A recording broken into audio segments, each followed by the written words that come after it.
కోపంలో ఆయన చేసిన శపథం ఇది. ఈ శపథం మరుసటి రోజు యుద్ధాన్ని మరింత భయంకరంగా మార్చబోతోంది. భీష్ముడి తర్వాత ఇప్పుడు ద్రోణుడు. యుద్ధ విద్యలో ఆయనకు ఆయనే సాటి. మరి అంతటి గొప్ప వ్యూహకర్తను ఓడించడం ఎలా సాధ్యం? ఏం చేసుంటారో? మళ్ళీ ఇంకోసారి ధర్మం దారి తప్పింది. ద్రోణుణ్ణి ఓడించింది ఆయుధాలు కాదు, ఒక అబద్ధం, ఒక మోసం. ఈ సంఘటనతో ఇక గెలుపు కోసం ఏ పనైనా చేయడానికి ఇరుపక్షాలు సిద్ధంగా ఉన్నాయని క్లియర్ అయిపోయింది. సరే, ఇప్పుడు మనం యుద్ధంలోనే మోస్ట్ ఎమోషనల్ ఫేజ్కొచ్చేశాం. ఎప్పటినుంచో ఎదురుచూస్తున్న ఆ ఘట్టం. కర్ణుడు, అర్జునుడు ఇద్దరూ బద్ధశత్రువుల మధ్య ఆఖరి పోరాటం. ఈ భీకర యుద్ధంలో కూడా కర్ణుడు తన మాట నిలబెట్టుకున్నాడు.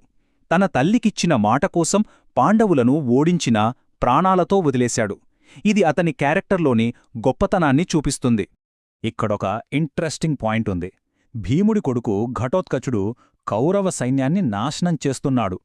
అతన్ని ఆపడానికి కర్ణుడు ఏం చేశాడంటే, తన దగ్గరున్న ఒకే ఒక్క స్పెషల్ వెపన్, దాన్ని అర్జునుడి కోసం దాచుకున్నాడు. దాన్ని వాడేశాడు. అంటే అనుకోకుండా తన శత్రువు అర్జునుణ్ణి కాపాడినట్టయింది. మరింత పెద్ద వైరం, ఇంతటి చరిత్ర ఉన్న ఈ పోరాటం చివరికి ఎలా ముగిసింది? ఏం జరిగింది ఆ క్లైమాక్స్లో? కర్ణుడి ముగింపు చాలా విషాదకరం. విధి, శాపాలు అన్నీ కలిసి అతన్ని ఓడించాయి. నిస్సహాయంగా ఉన్నప్పుడు తన బద్ధశత్రువు చేతిలో ప్రాణాలు కోల్పోయాడు. ఈ సంఘటనతో కౌరవుల ఓటమీక ఖాయమైపోయింది. యుద్ధం చివరి అంకానికి చేరుకుంది.